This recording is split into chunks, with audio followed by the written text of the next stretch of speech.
Welcome back to the Woven Well podcast. Client stories, they're just my favorite.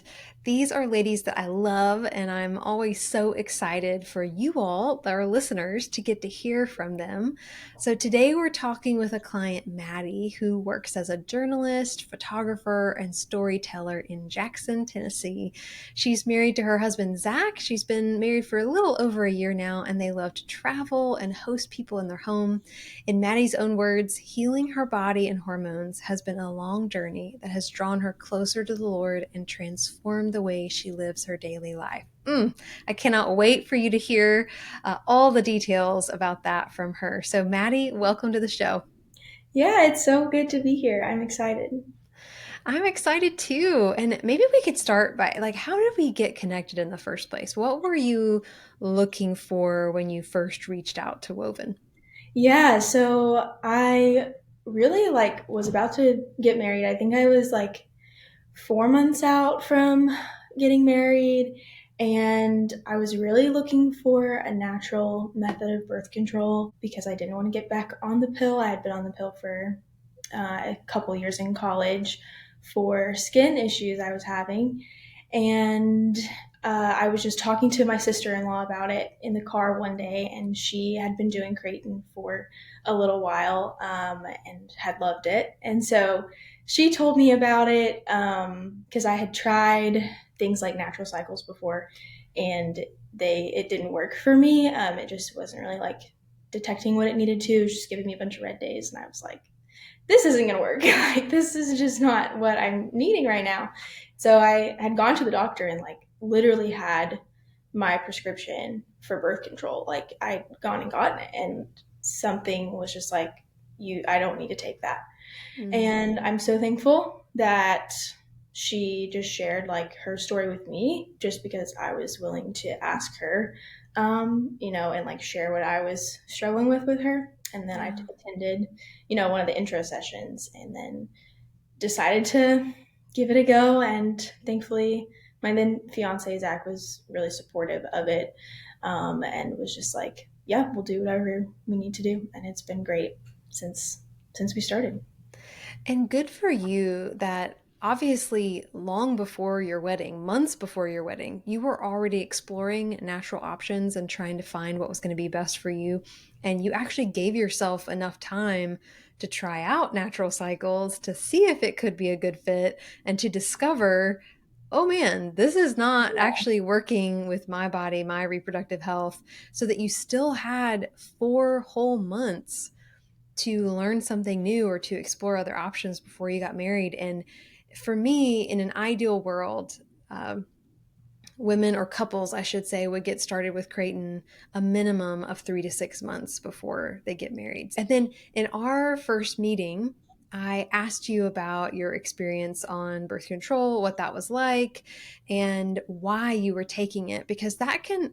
I always ask that question because it's going to reveal some sort of symptom or concern that the woman has that the doctor never treated or looked into. They just said, Right. oh, here, take the pill. So in our first meeting, you mentioned acne, skin issues, which is something so many women are dealing Yes. with and are Yes. frustrated about. But what had been done previously when it comes to skin issues? Yeah, so I really started having hormonal acne issues beginning when I was 12 or 13. And that was pretty typical, you're a teenager, it's like, oh, you're gonna have acne. But then it just kind of kept getting worse and worse. So I went to an OBGYN. I also went to a dermatologist all through high school. We tried pretty much every prescription medication you could be on, most all topical medications.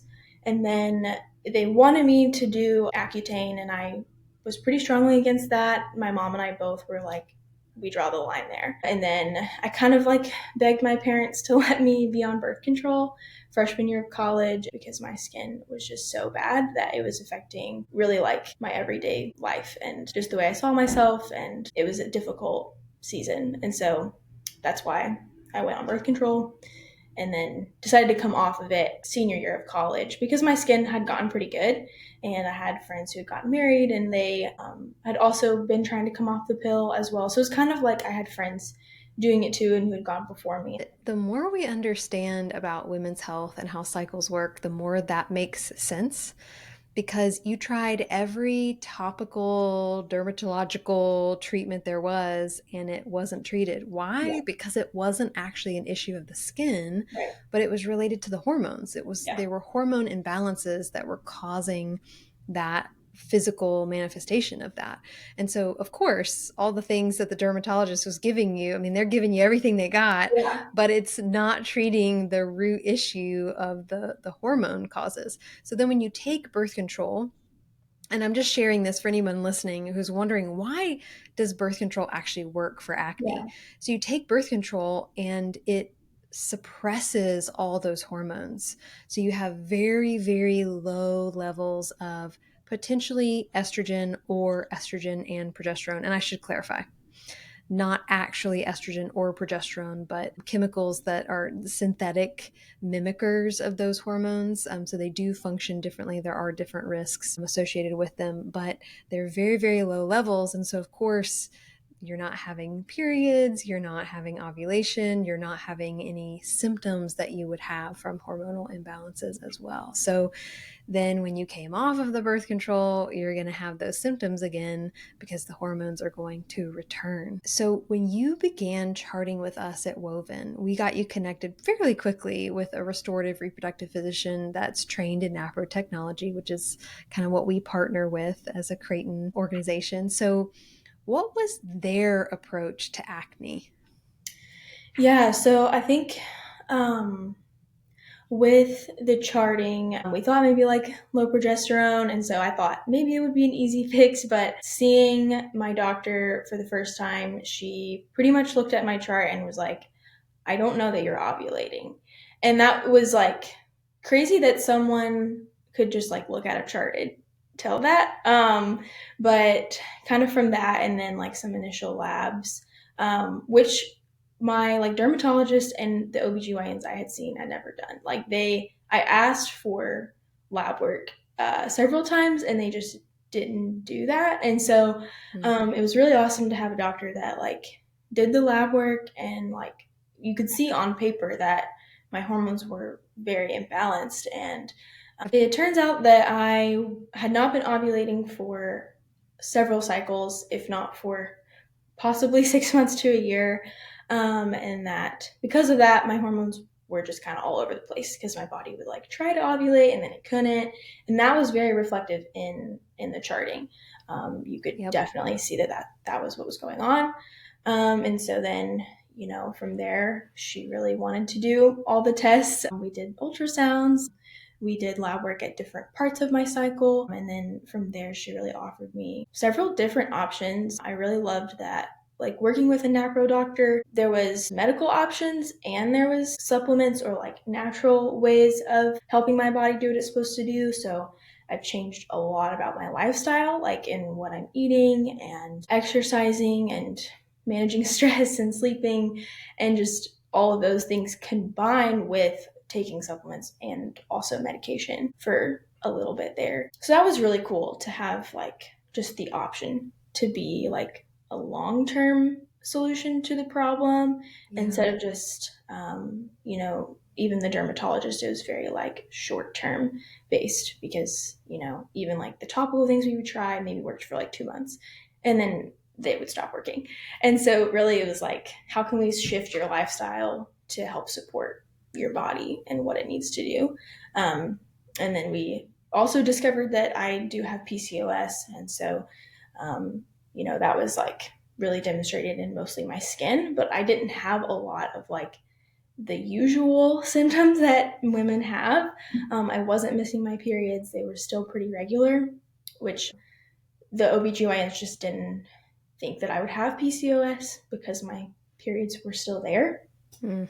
And Mm-hmm. so it was also really cool to see a doctor who looked beyond just what like the norm was. And I think for me, like it had been, I guess, like a 10-year struggle with my skin. And it was kind of just like is this ever going to end? Like, is this going to be a struggle for the rest of my life? And it was just really, really cool to have a doctor that could hear me and see me and really dig beneath just what the norm is and, what surface level things may say. Yes. I think how you just phrased that, like surface level things, but that's how so often we approach any medical issue, but especially anything within women's health. Or we separate things so much that we think, oh, acne can't be related to women's health, when absolutely it can be. Yeah. But somebody who actually took the time to see you as a full person and want to acknowledge that and honor that and treat you with dignified, compassionate care while also educating you. Like it sounds from everything you're saying, she gave you so many tools that you now Yeah. have as a resource for your success and your wellness and your health the rest of your life. So, if you go through a season a few years from now where things start to change, one, you'll be able to see it on your chart because, like you said, Right. you can actually see it happening on your chart in real time. People always think that they can't use Creighton if they have PCOS, but it's the opposite. You absolutely can use It it. actually worked so much better for me than natural cycles because that couldn't detect that I was ovulating because I wasn't. Yeah. Yeah.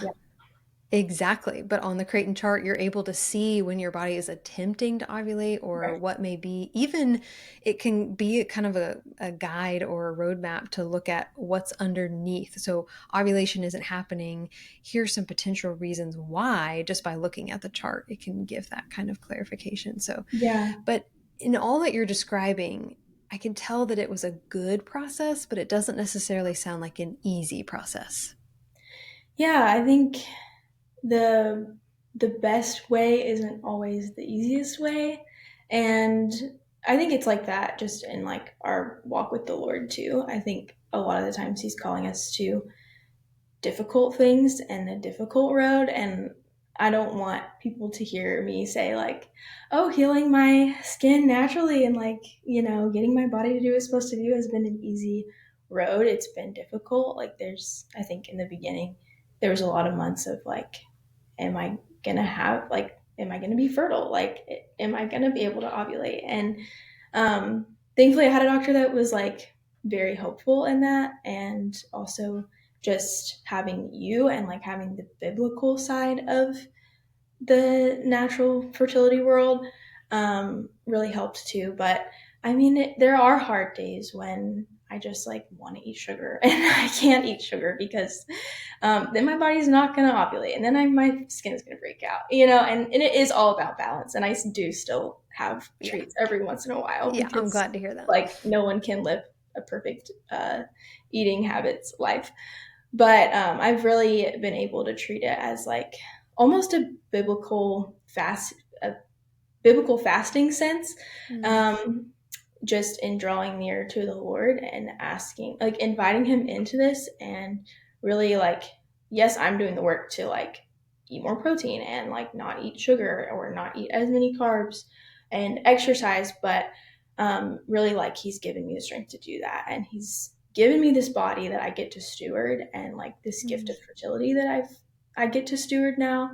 And so I think He's just changed my heart a lot from like uh, I just want to do what I want to do and eat what I want to eat to like, let's just invite the Lord in and surrender this to Him. And it's been incredible to see really how He has healed my body, and He has connected me to you and to my doctors and even like my sister in law, and just His sovereign plan through it all has made the difficult days easier. But yeah, the easy way isn't always the best way, because taking birth control certainly was easier. Like it was, just taking a pill every day. But also coming off of that, I lost like 15-20 pounds that I didn't know I was carrying extra weight. Like there's been a lot of positives to healing my body in this way, and like having the tools from here on out to you know be able to know when my how it feels to have a regular cycle. Really didn't Yeah. know what that felt like. I didn't know what it felt like with your progesterone is off or if I'm not ovulating. And now I know exactly what that feels like and looks like, which is just so helpful for the long term because like what was I supposed to do when I didn't want to be on birth control anymore? If I had gone back on birth control and then a few years later decided I wanted kids, and then what am I just supposed to deal with? Having horrible skin issues, or I who knows what could have been the future for my husband and I's family if I had just Yes. stayed on the pill for years. I think so often about how we forget that women are women. Mm, We forget that women are human beings who are female in nature, and their hormones and their reproductive system is going to be different than a male's. So we can't simply ignore those reproductive hormones, ignore those reproductive organs, and expect everything to be great. You make a really good point about you had the potential to be on birth control until you're ready to conceive, and then whoa, surprise, you're not even ovulating, and there are several reproductive health issues going on, and that would have been best case scenario a year or two of investigating that to get to the root cause and be treated right. before you could try to conceive. Worst case scenario, you would have been immediately referred to an IVF clinic and gone down that road when there are other options. I Hmm. realize that everybody's story is going to be different, but I think that I want every woman to be educated, informed, empowered, and be able to advocate for those other options. And I think that's something unique about you, is that you were interested in the natural options before you had to be. And I love your phrasing of it as we were just talking about it. And you said, "This is my body, that it's a gift to steward. And my fertility is a gift to steward." Thinking of that through the lens, thinking of those parts of who we are as a person through the lens of a gift of God, totally radically changes how we see them, how we nurture them, how we preserve them. And I think also it helps us to incorporate them into our lives and saying, "Oh, this is that thing over there that I can just kind of ignore Right. for a while. Yeah. No, this is from the Lord, and so I want to respect it and honor it." Yeah. Yeah. I totally agree. And I think it also changes just our perspective towards children and like seeing kids as a gift from the Lord, which is such a cool thing to have in marriage, even if like our intention isn't to conceive right now, and we are preventing pregnancy. It's still amazing to have this perspective of our fertility is a gift and children are a gift from the Lord. And it's just been really life changing, I think, for me and also for my husband, for us to be able to pray through this together and see the Lord's work in my physical body. It's not really super often that you get to see physical healing in your life. And so that's just been a really, really sweet experience. Awesome. Thank you so much for sharing your story, Maddie. I really appreciate it. Yeah, it's been awesome. Glad I can share it. Listeners, I know that there are those of you out there dealing with acne, and that can be a very, honestly, tender, vulnerable topic, and it can often feel like there is no hope. I hope this has been an encouraging episode for you to know that there is hope, there is a way to address it, and there are people here ready to partner with you, empower you, and help you. As always, thanks for listening as we continue to explore together what it means to be woven well.